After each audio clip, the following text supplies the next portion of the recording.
Boa noite, gente. Meu nome é Clarice. Para quem não me conhece, eu sou médica emergencista, sou uma das preceptoras da residência de medicina de emergência do Odilon Berens. E hoje eu vou falar sobre a abordagem inicial de AVC no departamento de emergência. Nós vamos falar um pouco sobre como fazer esse manejo inicial, como que vão ser os fluxos, porque eu vejo que principalmente muitos residentes acadêmicos, residentes de clínica ou R1 de neuro ficam muito perdidos quando chega um AVC no departamento de emergência. Então, hoje a gente vai estabelecer como é que isso funciona, tá? Clarice, só falar aqui, só introduzir, né, que essa aula faz parte da segunda semana, né, de integração aí, emergência neuro, que a gente está conseguindo fazer esse ano.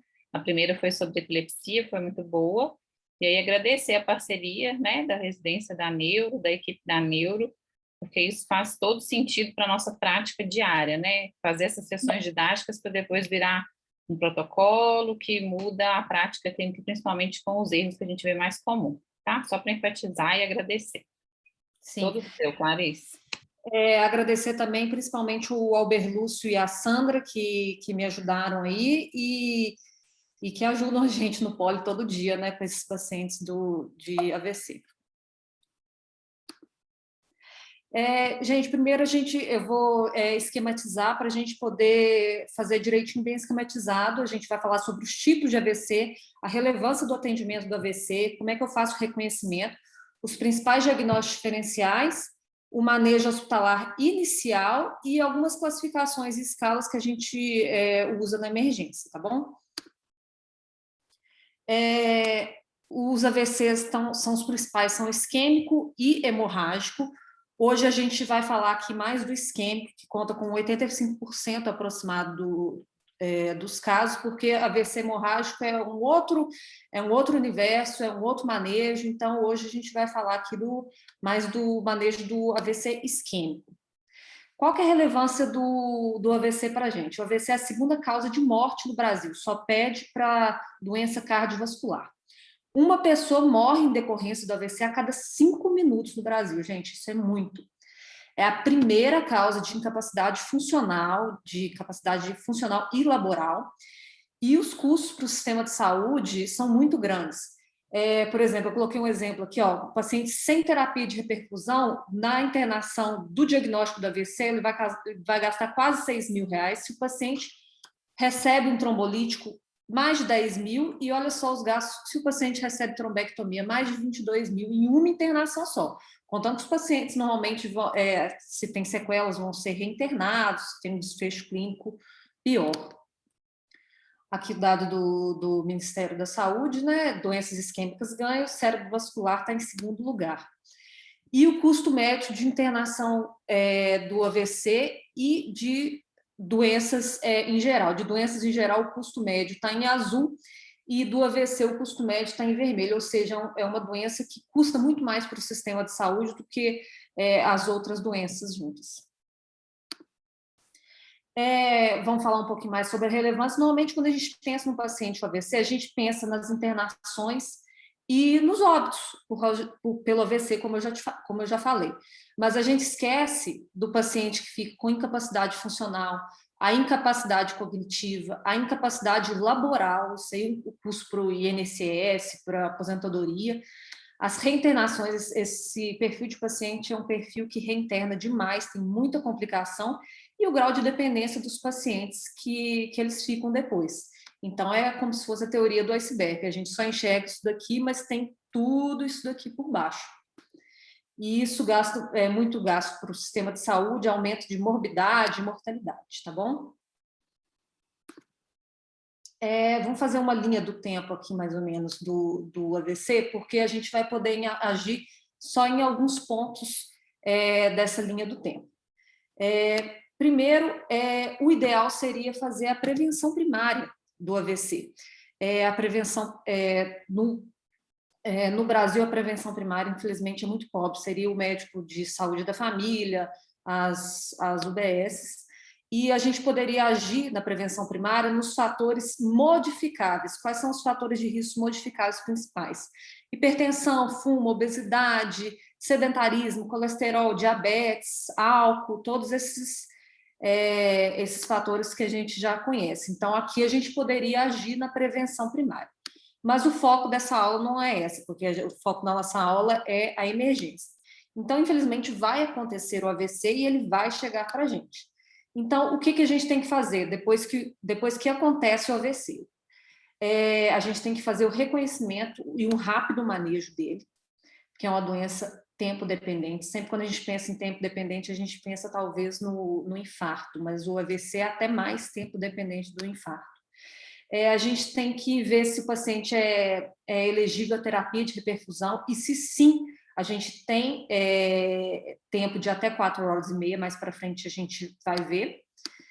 E, se não, ele vai entrar no rol das profilaxias secundárias. A gente vai falar de terapia de reperfusão e profilaxia secundária na quinta-feira, tá? E isso aí a gente vai fazer para a gente evitar esses desfechos de reinternação, de sequela, de incapacidade e de óbito.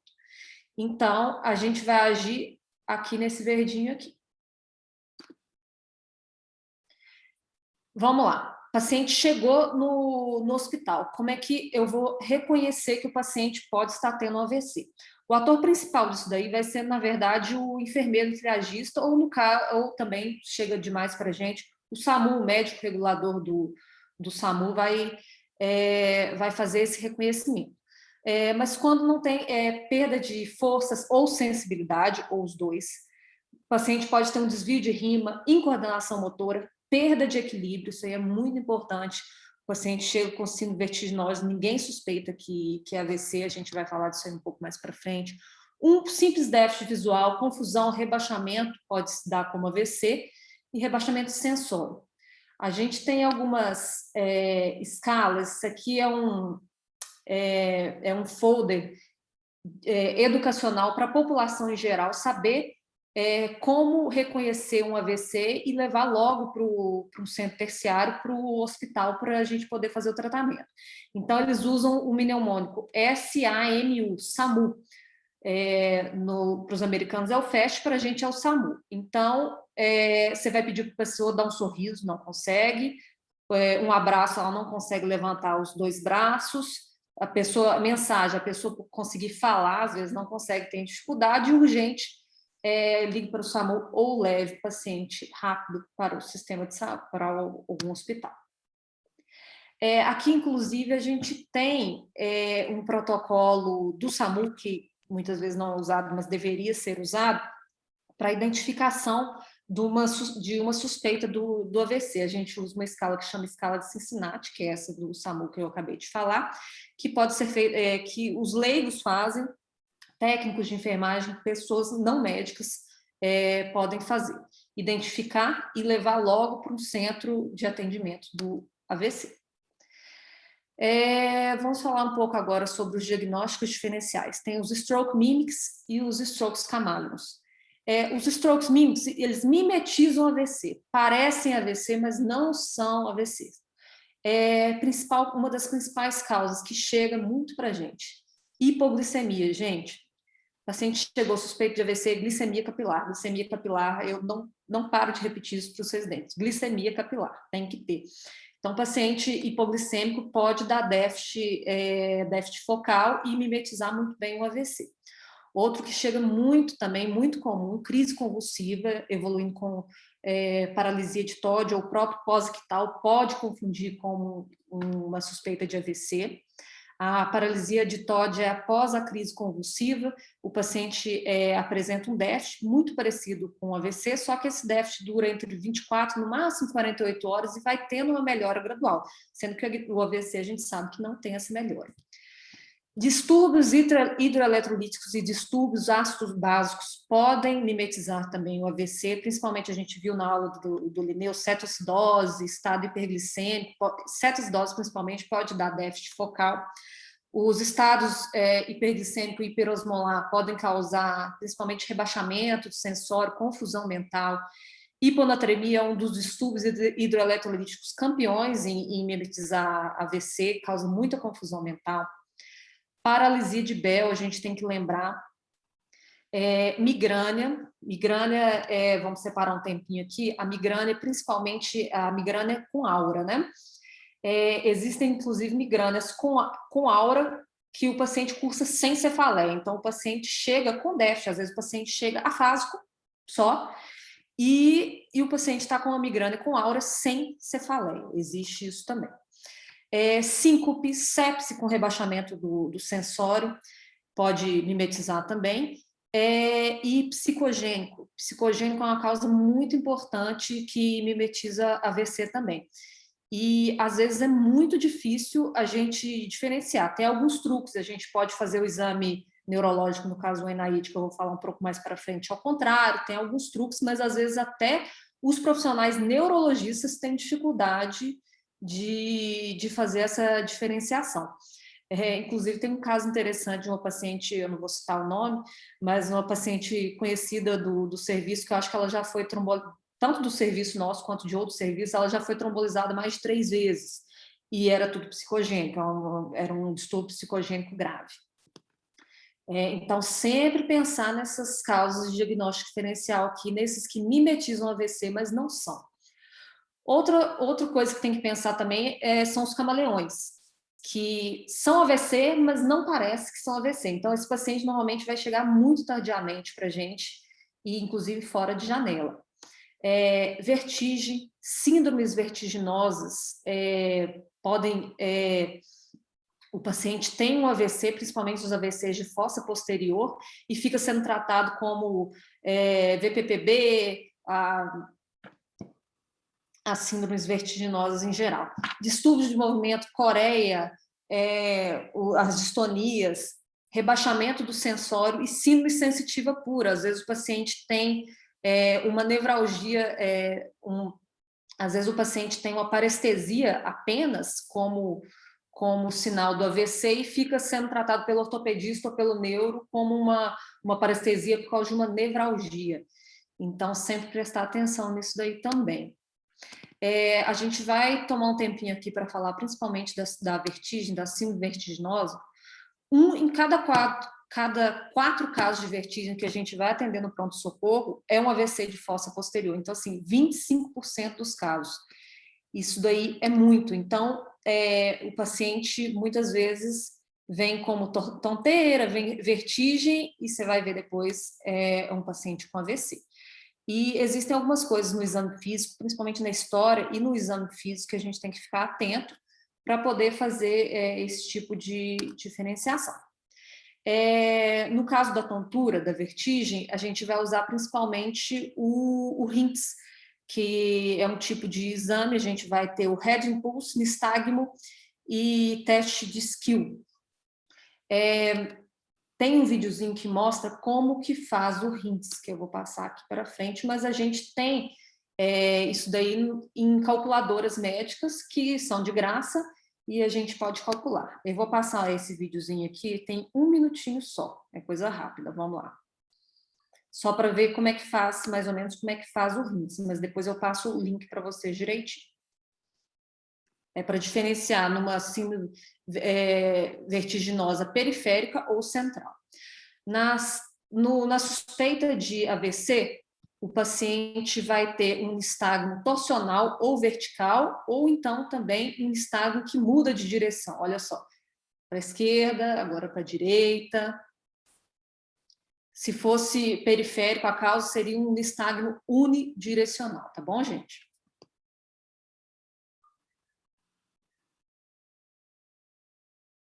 Esse bonequinho aí dá até um medo, às vezes, parece um ETzinho. Esse é o Head Impulse, você vai... o paciente com causa periférica, ele vai ter um Head Impulse alterado, ele vai ter uma sacada de olhar. Então, esse Head Impulse normal, isso aí fala a favor de causa central, tá bom? E esse teste of skill, a gente vai ocluir cada olho do paciente. Se o paciente tem esse desvio vertical, quando a gente oclui um olho, isso aí fala mais a favor de causa central também, ok? Acho que está acabando o videozinho já. Então, nistagmo multidirecional ou vertical fala a favor de causa central, o head impulso normal fala a favor de causa central e um skew deviation também fala a favor de causa central. Vamos lá, já fizemos o diagnóstico diferencial e agora o paciente que chegou com suspeita de AVC, eu já pensei nos diagnósticos diferenciais, como que eu vou manejar ele no poli, na sala de emergência quando ele chega? No tempo zero é o reconhecimento, a equipe de enfermagem ou o próprio familiar, e a gente vai fazer esse reconhecimento na hora que o paciente chega. Em menos de 10 minutos eu tenho que fazer essa avaliação desse reconhecimento e eu tenho que fazer a ativação do protocolo ou código de AVC. E depois, em 15 minutos, eu tenho que ter feito a avaliação médica inicial. Lembrando aqui que na ativação do protocolo não é só exame, eu vou solicitar exames complementares, que a gente vai ver mais para frente. Em 15 minutos, a avaliação médica inicial, contando com a escala de NIH, que eu vou falar mais para frente. E de 25 a 45 minutos, a TC tem que estar pronta, e em 45 minutos, a TC tem que estar já interpretada, e em 60 minutos, avaliar se o paciente é elegível ou não ao trombolítico e fazendo bolo de trombolítico em 60 minutos. Então, é uma doença tempo dependente, esse tempo é muito importante. Eles colocam 60 minutos, mas o ideal é o mínimo possível, 20 minutos, 30 minutos, quanto menor o tempo, melhor. Então, o paciente não pode perder tempo, porque ele tem uma janela até 4 horas e meia para fazer o trombolítico. Então, 60 minutos a gente já gastou 1 hora, então ele teria que chegar com no mínimo 3 horas e meia, contando com os atrasos. Então, a gente pode tentar fazer isso em menos tempo. Ativação do protocolo. Como que eu vou fazer a ativação do protocolo? Então, eu suspeitei, eu reconheci que isso pode ser pode ser um AVC, eu vou fazer o ABCDE, eu vou estabilizar o paciente, porque também não dá para mandar para tomografia e ficar fazendo NIH num paciente que está hipotenso, que está chocado, um paciente que está com um Glasgow de 4, por exemplo. Então, primeiro eu vou estabilizar o paciente, fazer um ABCDE muito rápido. Lembrando que todo esse manejo de ativação do protocolo, o ideal é ser feita ao mesmo tempo. Então, a gente vai contar com uma equipe multidisciplinar para isso. É o médico, é o residente, é o enfermeiro, é o técnico de enfermagem. Então, isso aqui vai agir como um pit stop de uma Fórmula 1. Cada um sabe sua função e cada um vai fazer o que já está pré-designado. E se não tiver pré-designado, vai ter um chefe ou plantonista ou chefe da sala que vai designar os papéis. Então, por exemplo, o motorista aqui da Fórmula 1 é o paciente. Então, que é o chefe, vai designar os papéis, você vai pedir a TC, você vai pedir os exames laboratoriais, enquanto isso a equipe de enfermagem, um está coletando glicemia capilar, o outro está coletando o exame de sangue, o outro está pegando acesso venoso, tá? E enquanto isso a gente também pode fazer o NIH e solicitação de neuroimagem, que eu vou falar um pouco mais para frente deles também. E uma coisa para ter atenção. Chegou o paciente do AVC na sala, para tudo que você está fazendo. Para tudo que você está fazendo e vai atender o paciente, porque esse paciente ele tem essa janela de tempo que a gente precisa cumprir para ele poder ter chance de não ter sequelas ou ter o mínimo de sequela ou reduzir a mortalidade dele. Então, vamos fazer a anamnese direcionada. Então, enquanto um está pedindo TC, o outro está pedindo exame, o outro vai fazer a anamnese, pode ser com o paciente, mas muitas vezes o paciente está com déficit, está confuso, está desapto, você não vai conseguir fazer. E, enquanto isso, uma outra pessoa vai fazer a anamnese direcionada com o acompanhante do paciente. O principal dessa anamnese é a gente saber o ictus, que horas foi exatamente que o paciente apresentou o déficit. Isso aí vai ser importante para a nossa terapia. Muitas vezes a gente não vai ter o horário do ictus, então a gente vai ter que perguntar quando o paciente foi visto bem pela última vez. O que acontece muito é o acompanhante chegar e falar assim, doutora, às 10 horas que foi que meu pai ficou assim. Aí você vai na história um pouco mais, o filho saiu às 8 horas da manhã para ir na padaria, na hora que voltou o pai já estava com déficit. Então você fala, que horas você viu seu pai bem? Conversando, sem déficit nenhum pela última vez. Foi 8 horas da manhã. Então, o ictus, a gente tem que considerar o último horário que o paciente foi visto bem. Então, às vezes o paciente chega com, o SAMU chega com a história, foi tal horário ictus, você vai conferir com o acompanhante, com o paciente de novo, se realmente, porque isso aí é muito importante, se realmente foi esse horário e que horas que ele foi visto bem pela última vez. Você vê, às vezes, o pessoal da neurologia insistindo, não, mas que horas que ele estava? Porque isso é muito importante. Quais exames laboratoriais que eu vou pedir? Aqui a gente não vai pedir tudograma para os pacientes, tá bom? A gente vai pedir os exames básicos. Hemograma, coagulograma não pode esquecer, principalmente paciente que usa anticoagulante, que isso vai fazer diferença na nossa terapêutica depois. Uma função renal, os íons básicos e outros a depender de se você tem um diagnóstico diferencial, talvez de sepse, de distúrbio hidroeletrolítico, a gente vai pedir talvez uma PCR, uma gasometria, mas isso aí é caso a caso. Bilirrubina, lactato, isso aí é caso a caso. Isso aí não é para todos os pacientes. Para todos os pacientes são principais esses aqui de cima, tá bom? Vamos lá, a gente vai falar um pouquinho sobre o NIH, que é um exame neurológico. Não, gente, você não vai ficar batendo martelinho na perna do paciente, você não vai ficar testando nervo craniano, tá bom? Então, a gente vai fazer o NIH, que é uma escala padronizada já para atendimento do AVC. O que é o NIH? É o National Institute of Health Stroke Scale. Isso daí é uma escala validada universalmente, ela é padronizada, então se você está aqui, na NIH, aqui no Alasca, no Japão, é a mesma coisa. E para que serve essa escala?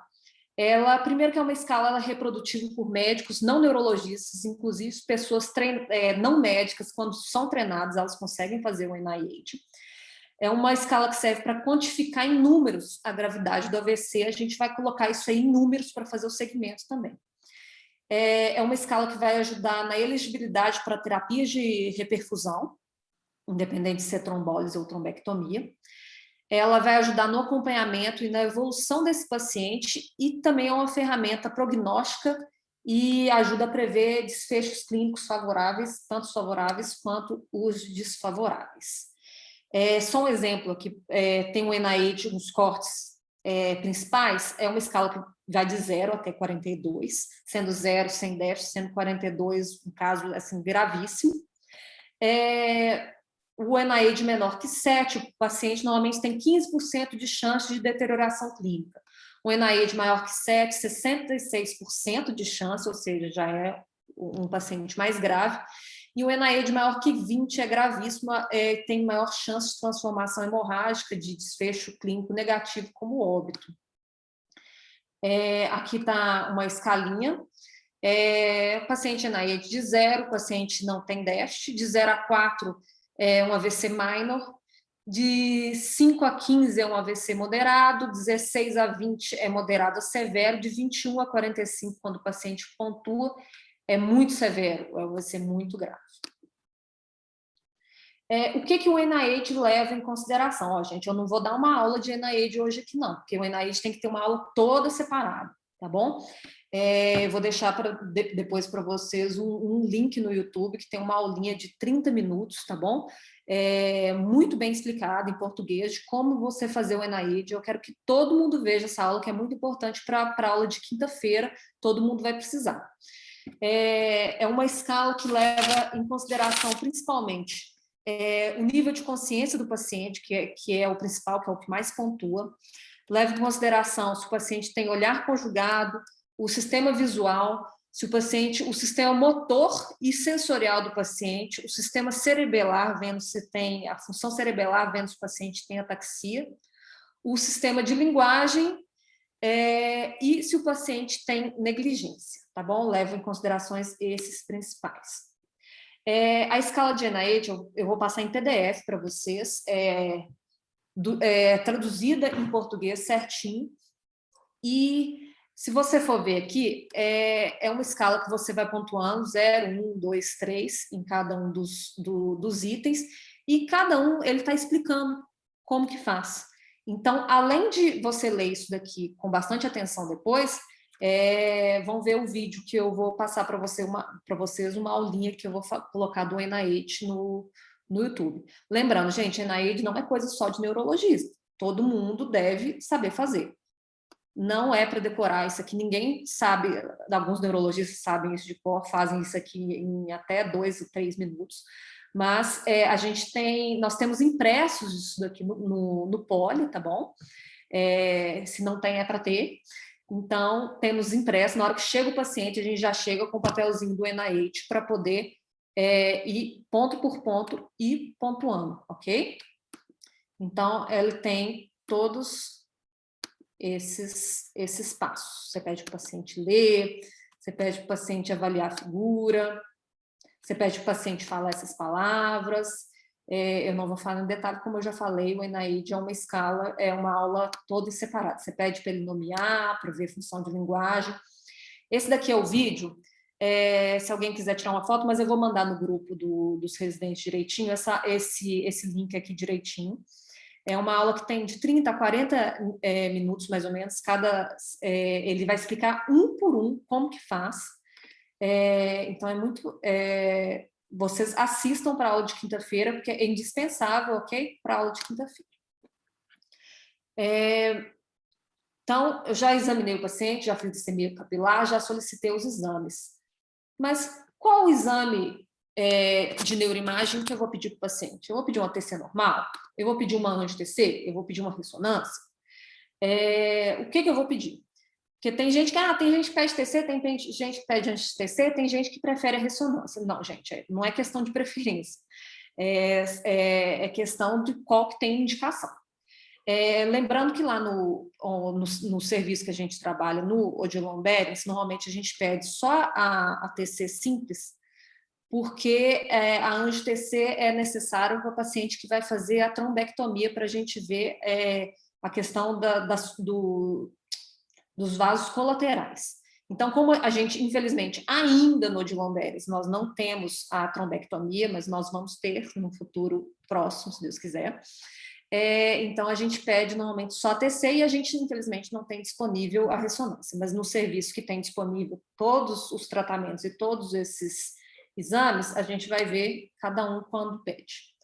Quando o paciente tem um ictus conhecido, o ictus foi há 3 horas, foi há 2 horas e meia, a gente vai pedir uma TC de crânio, certo? Seria pedir uma angio-TC arterial cerebral e cervical, para ver os colaterais e para ver se o paciente é elegível às terapias de reperfusão, que são a trombólise e a trombectomia. Paciente com ictus desconhecido, no caso talvez de um wake-up stroke, no caso foi encontrado, a gente não sabe o horário do ictus, o ideal seria pedir uma TC de crânio com anjo arterial cerebral, ou tem a opção de uma ressonância de crânio com a T2 e difusão. E no caso do paciente fora de janela de trombólise ou dúvida etiológica, a preferência seria por ressonância magnética de crânio. Mas, como eu falei, normalmente a gente acaba pedindo o essencial, que seria só a TC de crânio sem contraste, já é o suficiente para a gente lá, principalmente no Odilon, para a terapia de trombólise que a gente tem disponível. Lembrando, gente, que tomografia não é diagnóstico para AVC, mesmo porque nas fases iniciais do AVC isquêmico, a gente não vai ter alteração na tomografia. Então, a TC é para excluir hemorragia, para você não trombolizar, para você não fazer trombectomia no paciente com AVC hemorrágico ou com algum outro diagnóstico diferencial, às vezes uma lesão expansiva, um tumor, então um HSI, que também é um diagnóstico diferencial. Então, a TC de crânio. Então, quando a gente chega um paciente com ictus com menos de 4 horas e meia, a gente quer que a TC venha normal para a gente poder providenciar as terapias no paciente. O que eu vou ver na neuroimagem do paciente? Igual eu falei, o paciente, eu quero que a tomografia venha normal, porque aí o paciente normalmente não tem, ele ainda não tem área de necrose, ele tem área talvez de isquemia. Eu vou usar o score de Aspects, eu vou ver se tem alguma alteração na tomografia, que eu também não vou entrar em detalhes aqui, porque senão a aula vai se estender demais. Mas, principalmente, eu dou um conselho aos residentes: acompanhe o paciente na tomografia, acompanhe a equipe de neurologia. O paciente, vocês vão interpretar a tomografia junto com a equipe de neurologia. Existem alguns sinais precoces, que eu também não vou falar aqui hoje, porque senão a gente vai estender demais a aula. E existem os sinais mais tardios, que isso aí fica mais para a prática. Então, como que eu vou... O score de Aspects não precisa saber decorado, para quem não é neurologista. Existem escalas para isso, o MD-Cal, que isso aí calcula. Mas você precisa saber que ele existe, e o Aspects é um score que o total normalmente é um score que o total é 10 e você vai tirando ponto. Então, o ideal é que o paciente tenha um Aspect de 10, ele tem uma nota 10. Se o paciente tiver um Aspect principalmente menor que 7 ou 6, já é um paciente que você vai pensar 2 vezes se você vai submeter esse paciente a uma terapia de reperfusão. Porque se o paciente já tem a tomografia muito alterada, normalmente já passou muito tempo, ele já tem a área de necrose, talvez ele tenha penumbra, que seja uma área salvável ainda. E a elegibilidade para as terapias de reperfusão. Vamos lá. A gente já falou do manejo inicial, que foi coisa muito rápida. E qual que é a elegibilidade? A trombólise, o paciente tem que estar em menos de 4 horas e meia do ictus, e a trombectomia menos de 24 horas. Tem 1000 outros critérios de elegibilidade, mas isso aí e os critérios de exclusão principalmente. Isso aí a gente vai falar na próxima aula, na quinta-feira. O Vinícius vai falar sobre trombectomia e trombólise, e aí ele vai falar sobre todos os critérios de elegibilidade. E a Dimítria, residente de neuro, vai falar sobre a profilaxia secundária depois. Então, isso aí vai continuar. Minha aula ficou pequenininha mesmo, mas ficou uma aula bem prática para a gente ver os tempos. Então, já estamos no finalzinho da aula. Quais são as mensagens para a gente levar para casa, gente? Reconhecimento rápido, diagnósticos diferenciais tem que pensar nos stroke mimics e nos camaleões, principalmente. Gente, vertigem, não esqueçam, 1 em cada 4 casos de vertigem vai ser um AVC de fossa posterior. Ativação do protocolo, suspeitou, ativa o protocolo. Glicemia capilar, grifado de novo, não pode esquecer. Paciente com hipoglicemia muitas vezes vem encaminhado da UPA, o paciente está com glicemia de 32, apresentando déficit. Solicitação de exame laboratorial e solicitação de TC, isso aí tudo feito ao mesmo tempo no pólio. Vamos lembrar do pit stop da Fórmula 1, cada um com sua função, todo mundo fazendo as coisas ao mesmo tempo. Avaliação inicial com estabilização em NIH, isso aqui não é uma ordem, isso aqui tudo pode ser feito ao mesmo tempo, tá bom, gente? O ideal é ser feito ao mesmo tempo. E o número 4, interpretação da TC, em no máximo 45 minutos, a TC tem que estar interpretada. E em 60 minutos, se o paciente, a TC é interpretada, se o paciente for elegível para a terapia de reperfusão, ele tem que estar recebendo bolos de alteplase, com trombólise, e a trombectomia em até 3 horas da admissão hospitalar. Mas vamos pensar nesse tempo aí de 60 minutos e cada vez mais tentar reduzir ele, ok? Essas foram as minhas referências principais. Uma coisa que a gente tem que... Gente, tomografia de crânio, vou falar um pouquinho aqui agora. A tomografia de crânio é uma coisa que a gente... É igual eletrocardiograma. A gente tem que ver. E todo dia eu estou aprendendo com tomografia de crânio. Então, acompanhe o pessoal da neurologia, pede para explicar quais são as mudanças iniciais que acontecem no AVC, e é isso, gente. Acompanhe o NIH, faça o NIH junto com o neurologista, faça o NIH junto com o residente de neurologia, faz o NIH sozinho você no paciente, às vezes antes de chegar, tá bom? E o importante é a gente respeitar esse tempo, tentar reduzir esse tempo. O paciente chegou, ele tem uma janela curta, não é igual talvez o infarto, no AVC o paciente tem uma janela mais curta ainda, que a gente tem que agir sobre isso e fornecer a terapia que o paciente tem condição de receber. Gente, eu vou abrir agora para perguntas e comentários, não sei se o pessoal da neurologia está aí também para comentar um pouco mais. Foi uma aula bem resumida, uma coisa bem simples, assim, mais para o pessoal ter noção de fluxo, de tempo, de qual exame pedir, como pedir. Obrigada, Clarice. Foi ótima aula. Vou poder parar de compartilhar a tela e a gente convida todo mundo que quiser abrir a câmera para a gente fazer uma discussão mesmo. Ok, se precisar depois da gente voltar em algum slide, se precisar, a gente avisa. Lembrando que em Belo Horizonte, nós temos 3 serviços pelo SUS que fazem as terapias de reperfusão. Um deles é o nosso serviço, o Odilon Beres, que faz trombólise, o Hospital Risoleta e o Hospital Metropolitano Célio de Castro. Então, se você estiver falando assim para os residentes, os outros médicos que trabalham em UPA, se você está com um paciente em UPA e recebeu uma suspeita e ele estiver dentro dessa janela, encaminhe esse paciente imediatamente para um desses 3 centros terciários de atenção ao AVC, de imediato, para esse paciente poder ter a chance dessa janela e poder melhorar o desfecho clínico dele.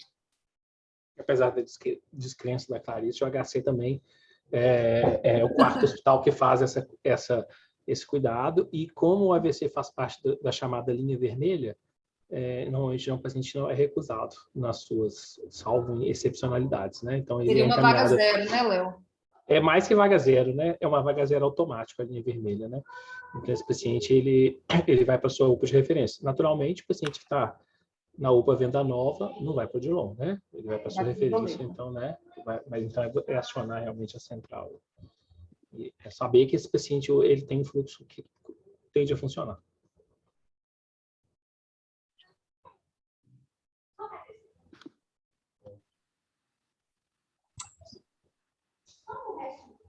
Oi, Clarice, boa noite para todo mundo. Oi, Sandra, boa noite, que bom que você está aqui. Parabéns pela aula, foi excelente. Obrigada. Eu não sei se todo mundo sabe como é que funciona, mas assim, a unidade AVC, vocês recebem um paciente na sala de emergência, faz esses cuidados que você comentou, e a gente acaba trombolizando o paciente na unidade AVC. Existe o leito, né? 2 leitos que são vaga zero, em que a gente leva os pacientes para lá e eles são trombolizados nesses leitos. Então, é só para complementar, né, essa informação, mas acho que todo mundo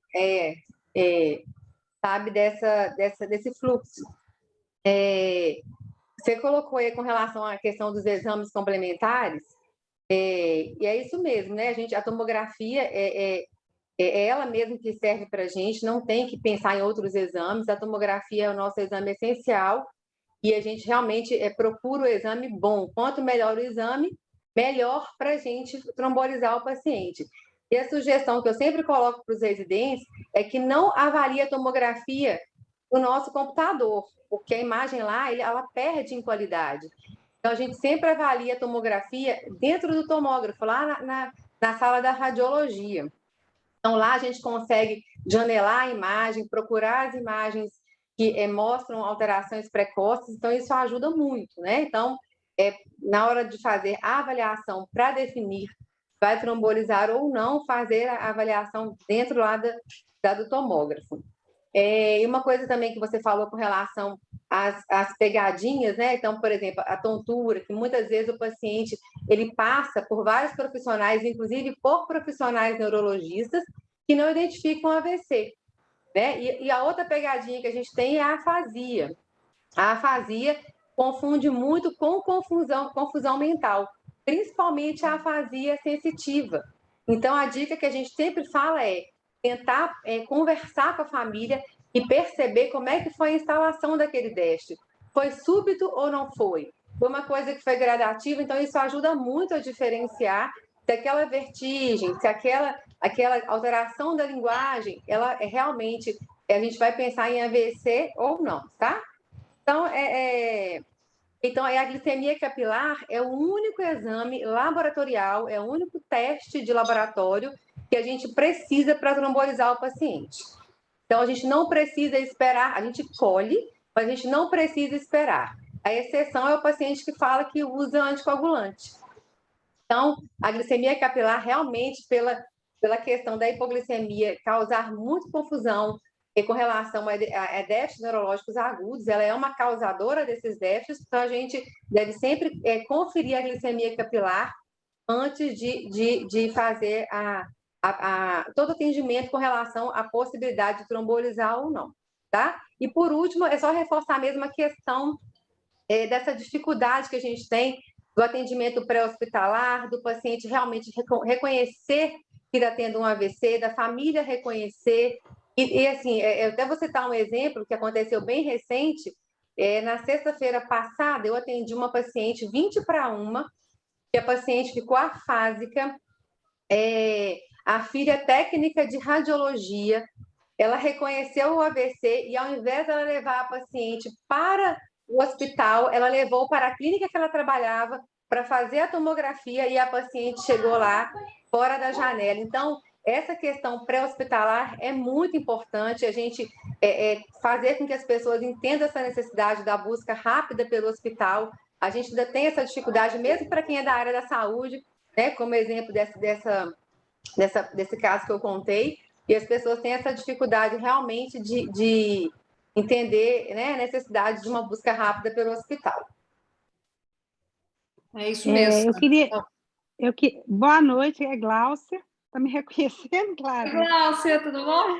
Que bom que você apareceu. Parabéns pela aula, você foi muito didática, falou tudo assim com muita segurança, muito conhecimento e resumiu tudo, né? Foi perfeito.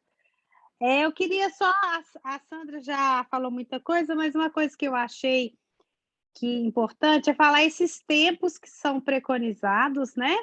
Que até 1 hora de ictus é o ideal, né? Para você fazer o trombolítico venoso. E, infelizmente, os nossos pacientes já chegam, às vezes, assim, no limite, né? Com muito tempo de ictus, às vezes eles erram o caminho, vão parar na UPA, até da UPA e entrar para o Odilon, isso é um gargalo que a gente tem. Mas, a partir do momento que o doente entrou lá dentro do Odilon, entrou na sala de emergência, o time está muito bem treinado, a gente faz tudo com muita rapidez. A tomografia, a gente da sala de emergência, a gente já cai dentro do tomógrafo, que eu acho que é um diferencial nosso com relação a outros serviços, então é tudo muito rápido. Nessa parte, o residente já corre na farmácia, já busca o trombolítico, as técnicas lá do AVC agora, que acabou as enfermarias Covid, que diminuiu muito, elas voltaram para o AVC, essa equipe muito bem entrosada, então eu acho que a gente tem uns tempos muito bons, que depois é uma coisa que a gente pode até discutir, né, nos trabalhos que nós já fizemos lá no AVC. Nosso tempo de porta TC, a última vez que a gente olhou, dava menos de 20 minutos, né? Isso é muito bacana, é um tempo bacana. Era isso, parabéns. Estamos juntos. Estamos juntos. É igual eu falei, eles estipulam como 60 minutos, mas o ideal, como o paciente às vezes chega muito limítrofe, é fazer com bem menos disso daí. Gente, obrigada. Eu fico super empolgada da Sandra, da Gláucia estar aqui, da gente conseguir fazer essa semana de integração, que é muita realidade do poli ali, né? Muita gente mudar o que está dando errado. Foi falha minha, eu mandei mensagem para o Orlandinho muito atrasada, que eu queria que ele participasse também, porque a gente hoje tem essa realidade do neurocirurgião que está olhando o paciente que não vai para a unidade de AVC, né? Que fica ali manejando o AVC agudo. Então, só pontuar 2 coisas importantes do manejo pressórico, né? A gente vê muito erro disso nas primeiras 24 horas do AVC, já passaram os antipertensivos de casa, deixa tudo com uma prescrição padrão. Então, só reforçar, né, que a gente, principalmente para AVC isquêmico, o controle pressórico, ele é mais permissivo mesmo, né? A gente só vai fazer alguma medicação se estiver acima de 220 de sistólica, 120 de diastólica, e mesmo assim, quando vai baixar a pressão, aqueles 15% nas primeiras 24 horas mesmo, né? E outra coisa, os antiplaquetários, vejo muita gente errando nessa parte também, né? Aspirina, confunde um pouco com a síndrome coronariana, quanto que eu dou? Dou 300 no primeiro dia, a partir do segundo eu já passo para 100? Confunde bastante, né? Lá no Odilon, acho que a gente está padronizado de fazer na fase aguda 300, né, Sandra? Eu converso mais com o Berlúcio, né, sobre isso, é de instituição para instituição, a dose é de 165 a 325, né, se não me engano, mas no Odilon a gente deixa 300, exceto para o AVC AIT e AVC minor, né, que for candidato para antiplaquetária dupla aí. Nath, você está dando spoiler de quinta-feira, Nath.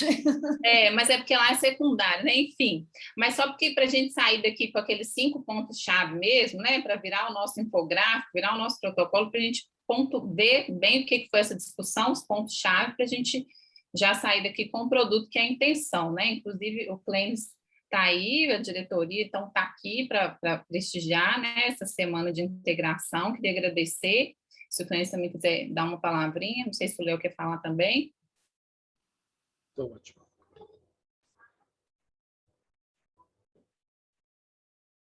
O importante é dizer que assim, lá no Odilon a gente já tem esse fluxo, parabenizar inclusive o pessoal da Neuro, a Sandra, a Glaucio, o Berlúcio, toda a equipe aí, o Clênis da direção do hospital, o Léo, você, Nath, que a gente tem esse fluxo muito bem estabelecido. Então, nós acabamos tendo bons tempos.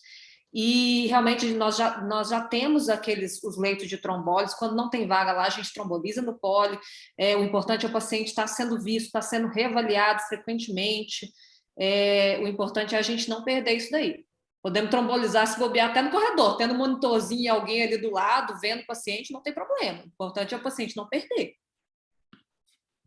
De fato, a gente é muito mal acostumado, entre aspas, né? Porque ali tudo flui quando chega um AVC. Nossa, quando a gente vai trabalhar em outro lugar, né, gente? Todo mundo aqui sabe o que é. E a Glaucia até comentou uma questão importante, que é esse diferencial da gente estar ali do lado do poli, que é do lado da tomografia. Quando a gente já teve a oportunidade de receber visita de pessoas de fora, inclusive até pessoas de fora do Brasil, e que eles ficam assim impressionados com essa estrutura. Então, isso facilita muito para a gente, essa facilidade, né, da parte física mesmo, da questão mesmo da enfermagem, do treinamento da enfermagem. A gente chega lá no poli, é tudo muito fluido, né? As coisas estão todas muito já combinadas, então isso é muito bom. A equipe já está bem coesa, né? Isso. Só para não... Eu acho que não sei se a gente vai abordar depois. Estou lembrando aqui do Care Bundle do AVC antigo, né? Tinha o Care Bundle australiano, e ele colocava uma coisa que eu posso ter dado uma viajada aqui, que é a importância da disfagia também, da análise da disfagia. Não sei se a gente passou, e eu não sei se está nesses itens que vocês vão falar, eu acho que ele é indispensável, porque ele foi evidenciado que é o item mais errado, né? De tudo que a gente faz, o item que a gente tem a menor adesão é a avaliação de disfagia. Então, a gente, às vezes, né, tem um centro que tromboliza muito bem, e, de repente, o paciente tem a via oral liberada antes da hora, não faz uma avaliação disfágica, né, apropriada. Então, acho que, na hora que a gente for dar uma revisada nisso, acho bom a gente dar uma boa olhada, não esquecer do QASC, né, para a gente colocar lá os itens que a gente sabe que são indispensáveis, são banalizados, né, a temperatura, o controle glicêmico e a disfagia, que são subestimados em relação ao resto, né, a gente sabe que o conjunto deles, a gente falou muito de trombólise, né, mas se a gente fizer um bom controle, né, clínico, né, de glicemia, PA, disfagia, um antiagregante bem indicado, né? Isso sim tem impacto na mortalidade, porque a trombose não impactou a mortalidade, né? Mas o bom cuidado, sim, esse é simples, pode fazer em vários lugares. Então, a gente sai daqui, eu acho que é importante sair com essa mensagem, a gente gosta muito de, né, emergencista gosta de conduta agressiva, resposta na hora, maravilhoso mesmo, lembro muito bem dos 2 primeiros que nós trombolizamos até hoje, os 2 primeiros pacientes, né? O primeiro, o seu Aldo, professor, o segundo, o pintor do nosso residente, Daniel, né? Depois do 100º, a gente não lembra mais cada um. Depois do 1000º, então, nem sei, né? Nem sei como é que são os nossos números hoje. Certamente já devemos ter mais de 2.000 trombólises aí no Odilon. Não sei se a gente tem esses dados todos, né? Mas é um número gigantesco mesmo. A gente tem muita experiência mesmo. Acho que a mensagem final é essa aqui, que a Clarice reforçou muito na aula, né? Para vocês não perderem essas oportunidades de aprender e, inclusive, aprender essa parceria bacana que está aqui concretizada na tela agora, né? Entre as equipes do hospital, né? E a equipe multi. Acho que é isso, para iniciar.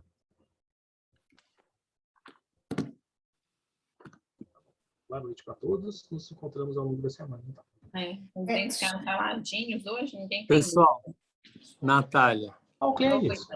tudo bom? Eu entrei mais no final da aula, não poderia deixar de manifestar a minha satisfação de ver retornar reuniões científicas no hospital, né? E essa integração entre as equipes, vocês que trabalham no dia a dia para o bem-estar dos pacientes, né? E interagindo, e horizontalizando o conhecimento, né? E disseminando a informação e padronizando condutas no hospital, né? Então, é muita satisfação da nossa parte e eu parabenizo a todos vocês. E o hospital, como hospital de ensino, precisa de disseminar mais essa prática, né? Para a gente poder retornar para um padrão e melhorar cada vez mais, né? Então, parabéns a vocês e contem comigo para estimular e continuar fazendo o que vocês estão fazendo hoje. Muito obrigado, viu, gente? Obrigada, Cleide. Obrigada, Cleide. Nossa, em cima da hora, coitado. Para ele conseguiu entrar para prestigiar. Obrigadão, mesmo. Encerramos com chave de ouro mesmo, né? Com a diretora dele falando. Tudo bem, gente. Até quinta, então, gente. Obrigada. Até a próxima. Boa noite, gente. Obrigada, boa noite. Até quinta.